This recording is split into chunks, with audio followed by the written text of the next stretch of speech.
Kechmi kirib qopti. Amsa bugungi hikoyani boshlab ketaylik.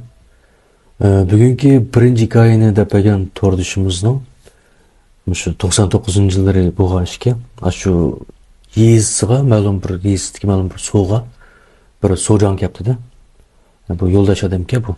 Kelib, shu dapagan to'rdashning dadisi bilan birga ishlaydi ekan-da bular. Endi ishlab bular o'lpat tashibdi, ag'inibdi. U odam ancha-muncha bularning uylari keldi-ki, bular birga o'tirdi-ki degandik. Endi bu so'jan o'z shunda uchiq yo'riq, kichik bel, isil odam ekan-da. Lekin bir chataxiri bu aroqni bek ichirki, bo'lishi ichirki, bir haftada shu 7 kundan ichida 5 kun masl yurtganda. Shuning bilan bir kuni qish vaqtiga u sovuq qor yog'ayotgan mezgil. At deganda bu turdashning dadisi to'yliga chiqib, yuzlarini yuvib qo'ysa, ajroq bir yerdan birsini qutqizinglar deb voqeani anlatdi-da, yomon jiroq edi. Xato anglab qoldimmi deb qo'ldagi ishlarini to'xtatibdi, zansib olsa. Shu o'yinning keyindagi itizlik ashaq bir yoqlardan bir ovoz kelayotganda, qutqizinglar deb. Oy, birasi peshkanlik yo'liqdimi deb chiqib baqayjimi deb shu ovozni bo'ylab bosh tarafga menibdi. U ovozmi yaqinlashgan sari chiqibdi-da.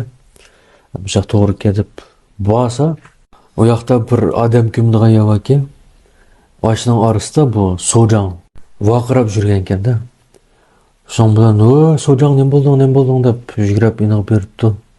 Buni ko'rib, hamda odam bir xil o'zini tashib etgandek bo'lib qopti. Boshdagilar o'zining irodasi bilan tik turgan bo'lsa, ammo bir odamni ko'rgandan keyin uf degandek bo'lib yumshab ketdi. Bu so'rashtirib yurib uyga kiribdi. Kas titraydi ekanda, muzlab ketdi.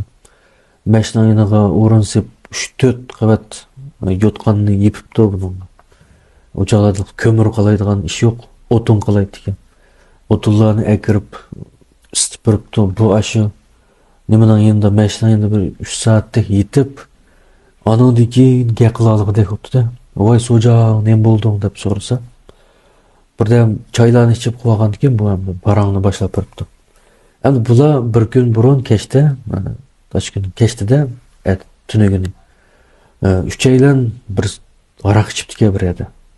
Ichib xil obdan tanishibdi, masubdi. So'ng qaytaylik deb qaytib, birsi uy tarafga menibdi, mashqisi o'zining uyiga menib bilib ketayotgan ekanda. Endi sal uzukchilik bir yerdan o'tirgan shu odam kimlig'idan o'tirgan o'xshaydi. Ketayotsa shu daraxtning orasidan bir odam chiqib, bular bilan ko'rishibdi-da. Niho deb bularni ko'rishibdi. So'ng "Yuringlar, sizlarmi aroq ichibsizlar? Bizning so'rinda o'tiringlar, biz moyoqda payz bir so'rin qilyapmiz" debdi. Bu ikkisi ham masjidlikda "Voy, so'rin aroq ichimiz kelib", shu odamdan keyin menibdi-da. Bu odam bularni boshlab yomon qizigan bir so'ringa akapti. Teshidilam gulxon yiqib qolgan so'rinki u. Erlavaki, ayollawaki, bularga naqsh degan, yetib usul degan o'ynab chiqirishib boshqa kayfiyat shunda avjiga chiqqan ekanda. Yaqin men o'tiringlar deb ikkisini shu duglakdan endi o'tag'iz qo'yibdi. Boshqalarning bular bilan qat'iy chatug'i yo'q ekanda. O'zining ariqini ichib o'ynab qilaverdi ekan. Eli qadami ishchinglar, yanglar deb qo'yiblar, oyoqda o'zining shu bilan ketdi.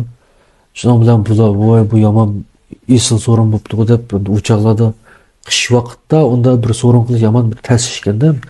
Mevchi va birimlar yomon oz qiz go'sht bilan. Shuning bilan ajal yeydiganlarni yeb, bular noz ne'matlarni. Aroq deganni ichib, bu aroqni shundan isil aroqga. Yandikilarmi bularga yaqinmayotganda, o'zining ishi bilanliki. Boshqa bobda nimchatig'imiz, yeydiganimiz, ichadiganimiz ichib ketmadik deb. Bu yerda ichibdi. Boshdagi masjidlikka bu qo'shilib, bular texim saram bo'libdi. Bir chog'da adashi, men u birni kirib chiqay deb, yendik og'inisi bu chiqibdi-da, so'rindan ajrab. Bu o'tiribdi, yolg'iz qolibdi. Yendikilar gap qilaysiz, qarab qo'ymaydi, ko'migandek ekanda bularni. O'tiraveraychi deb bu yerda aroqni o'zi qo'yib ichib o'tirib 1 soat saqlabdi. Bu og'inisi kamabdi-da. Voy, bu nima bo'lib ketdi, men bir keyindan chiqib baqay deb, mangsimi hech kim namodan demabdi-da bu odamga. Bo'lsam izlab baqay deb so'rindan ayrilib, quloq tudash keyindagi varanchiron ovozlar anglab turibdi. Bu odam og'inisi taraf ketken tarafga mengayib bir 20-30 metr mang'andan keyin jim bilib qolibdi-da keyin taraf tuyuqsizla. Bu nima shop ketdi, jim qoldi bular tuyuqsiz deb shopni keyin qarasa, abay o'tag'ayadan 20-30 metr mang'icha hech nim qolmagan ekanda, o't yoqqan izmi yo'q ekan. Bir dala qor yoqqanlashda qorda hamda odamning izini qilib qoldi-ku ozroq mang'isa. Odamning izi yo'q ekanda, o'zining ashada bular mengib bir yerdan qo'piblar mengib kelgan shu bir iz bor ekan. Voy bu nima shop ketdi, bu og'inamdan ketdi deb og'inasining izini topolmabdi qarog'an bilan. Son mengibdi yomon bir uy tarafga mangdim deb shu ko'ziga uy taraf ko'rindi ekan. Ammo bu yo'l tugimabdi-da. Qor yog'averibdi, bu odam degan muzlab, kasildab, ham polkada bir tushib yetib qoldi, to'nlab ketdi-da unda chog'da. Cho'qim harakat qilib mengib turish kerak. Mang'ay deb shu vaqirab turib mengibdi, beshta ovozni hech kim anglamagan ekan. Bir chog'da shu xo'roz chillagandan keyin andin sagaklashibdi bu deb. O qarasa shu odam ko'milgan bu ashdan orasida cho'gilib birdan bu yoqqa birdan bu yoqqa lekin chish ketmabdi. Ashdan ichidilab cho'gilibdi-da.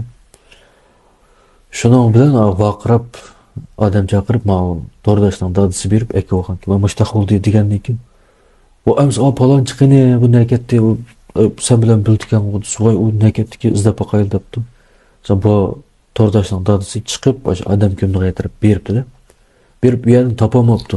Topolmay yana ish tarafga men boqay deb men jiroqdan qarasa bir yamidan zo'mchak bo'lib qolgan ekanda, bo'lib qolgan ekan. So'ngra oshnayniga berib qoldi bir yog'och ekan. Yog'och bilan da tiqsa bu qattiq bilan urilibdi-da u qorning ichidan. So'ngra o'rib qorlanimni tozalab qilsa, hamda shu o'birniga chiqmaydigan odamga ishton tizda cho'ng tarafga o'ltagan holatda joyidan to'nglab qolgan ekan.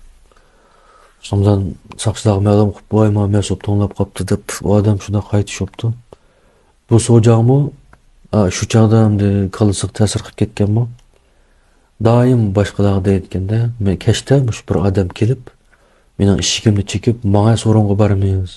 Sanja bizning so'rovga bormas bo'lib ketdingmi deb boshqa deydigan bo'ldi deb yurib, keyin shu uydan chiqolmaydigan qilib, oxiri o'zining shurtiga butun xizmat ta'minotini tashib etib, bo'ldi men bu yerda turmayman deb ko'chib ketgan ekan. Keyin qanday bo'ldi uni to'rdashib o'qmaydi ekan. Mush hikoyani o'rtoqlashib ekan. Mana bu bugungi birinchi hikoya. Hamda ikkinchi hikoyani deb bergan to'rdashimiz bir mo'ncha do'stlari bilan 3 mashina bo'lib yoz vaqtida taqqa o'ynaga chiqdi-da. Hamda bu chiqqan yeri shahardan jiroq bo'lgandan keyin bu yerda signal yo'q ekan telefon. Bular yerda kavoplarni pishirib, usullarni o'ynab, plan bo'yicha asli kechda qaytib kelmoqchi ekanda. Lekin mayli deb mashinani chiqib qo'zg'algan vaqt qarasa, orasidagi bir mashina buzilib qolgan ekan. O kechda uni o'ngshaydiganlarni topib olmaydi ekanda. Shu amalsiz bular qozoq uydan bir cho'ngdan bir ijara ilib, shu yerda turib, hammasi ertasi mashinani o'ngshab kelmoqchi bo'ldi ekan. Shuning bilan bular shu uyga kirdi ekan, bular jiqilgan ekan, bu uyda sal qistilib qoldi ekanda. Hamda mush dapagan to'rdash muhabbati singlisi uchchi bularning orasida yetib bo'lolmay muhabbati sal ochiqlagandek bo'ldilar, biz ketaveraylik deb bu qizni singlisini ilib qozoq uydan chiqib mashinaga kelib bo'ldi, mashinani qaytaveraylik deb shu narsalarni yig'ishtirib, ayada qilib qolganlarning mashinadagi narsalarni ilib degandek shunda qilayotgan vaqtda qara degandek qilib qoldi ekan, bu uchchi tang ko'rdi ekanda. Qarasa jiroqdan bir oq narsa mangmay da surilib, mengib, surilib kelganda keldi ekanda, laylab kelgandek. Boshda bular uni bir xoltimi deb o'ylab boqdi ekan, shamol uchib kelayotgan. Ya bu kalimo deb o'ylab boqdi ekan, bu jiroqdan oq narsa yiqilib kelib, on sakraydi ekanda, lik. O nemo deb qoladi ekan, ongacha bu shunday tez suratda bularning mashinasiga bir 20 metr qog'ayada to'xtaydi ekan. Qarasam buning chechi oq, chiroyini ko'gilmaydigan, ikki qo'li yo'q, oppoq kiyim kiyib olgan bir ayoldek birisi ekanda. Endi bu tapagan to'rdash ashni ko'rib darhol telefonni chiqarib shpin tatib olgan ekan 1 sekundlik. Shu hozir mishay qistirib qo'yma. Yurib ajizlar. Keyingi 5 sekund surib yetib olsanglar bo'ldi.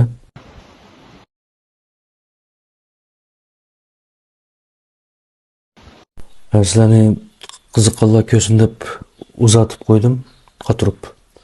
Ama shundaq birisi boshda laylab sakrab degidek ishtaq kepti. Bular varildab chaqirib, uzoq o'ynashga kirib ketgan bo'pti. Endi singlisi shuni ko'rgandan boshlab toki hozirgacha yaqinda xomushlik kesilib qilib o'ngshalmabdi-da, mushtaq bir narsa taqdi. Yinimizga kelgan deb mushuk hikoyasini o'rtoqlashibdi. Mana bu bugungi ikkinchi hikoya. Hamda uchinchi hikoyani deb bergan to'rdachimizning dadasidan beshiq kelgan ishga bu.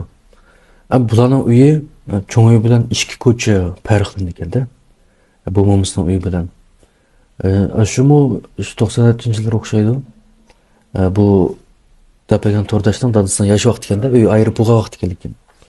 Ham bular bu o'zining uyidan cho'ng uyga berish uchun birsi jiroq ma'nodagi u cho'ng yo'l ekan. Ya'ni birsi yiqi yo'l ekan, lekin mahalning keyin tarafida o'tgan ekanda. Keyin tarafidan manganda bir uy bor ekan. Bu uyda shu deb bergan to'rdachning dadasining bir og'inisi turdi ekanda.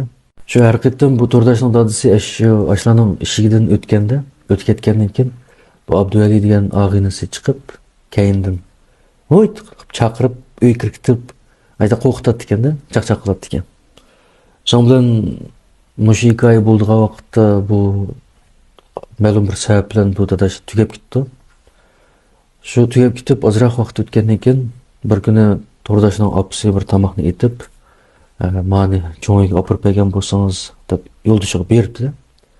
Shu bilan cho'ng yo'lda ma'ymo deb, vallahi yiqiroq muzlab ketmasin tomoq deb yiqiroq deb, mush ma'lning keyinda menibdi. Menib shu og'isining uyining oldiga kelganda bir xil bo'qapti-da ko'ngli. Deb yoshlik ketib qoldi, mush og'inam deb ko'nglim bo'lib, o'tib ketyapsa, shu og'inisining ovozida yana burunqiga o'xshash voy deb bir chaqirdi-da. O'tova bu men chaqiratam deb bundoq keyni qarasa hech nima yo'q. Odatda burumashda bo'ladi ekanda, keyni qarasa mek bo'ladi ekan. Yo, bek azoblanib ketib boshda olinib ketdimi deb jiq o'ylamaychi deb osta ketib olsa, yana ishda voy deb yana chaqirdi-da, yana shu og'inisining ovozi. Bu bundoq qildi deb keyni shundoq qarasa, endi bu qitim birsi yo'q, lekin shu darvozaning oldida yerda bir o't kuyayotgan ekanda. Bu o't xuddi jilonga o'xshash uzunga 4 metr chiqadi ekan.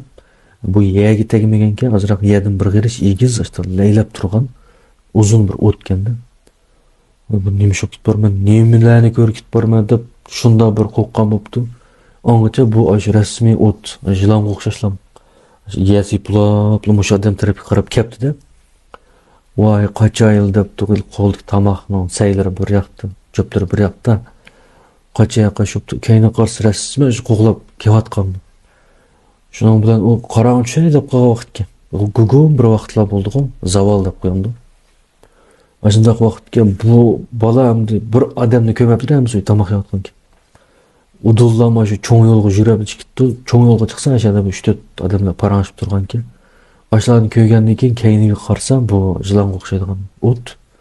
Shu bir uyning oldida eriqni ko'rik oldi u kirdi. Shu ko'rikni ostiga kirib ketdi. Anchalik ko'chadagilar bu to'rdashning dadasini ko'rib, "Voy, nima bo'ldi?" deb degan ashlarni berib elib, "Voy, mushtaq bir narsa ko'rdim, so'y xato ko'rib qolmagansa" deb bular yo'lashtirib uyga kirib qo'yibdi. Shuning bilan cho'nglarimni yuzlariga sulan chechib, tasallilarni berib qo'rqmaz deb o'ngishibdi ekan. Shundan e'tiboran endi bu to'rdashning dadasi toki hozirgacha har qancha muhim ish bo'lsa-mu, ashadan ma'maydi ekanda, aylanib shu cho'ng yo'ldan boradigan bo'pti. Shuning bilan bugungi hikoyalar bo'lsin, xayr xo'sh, omon bo'linglar.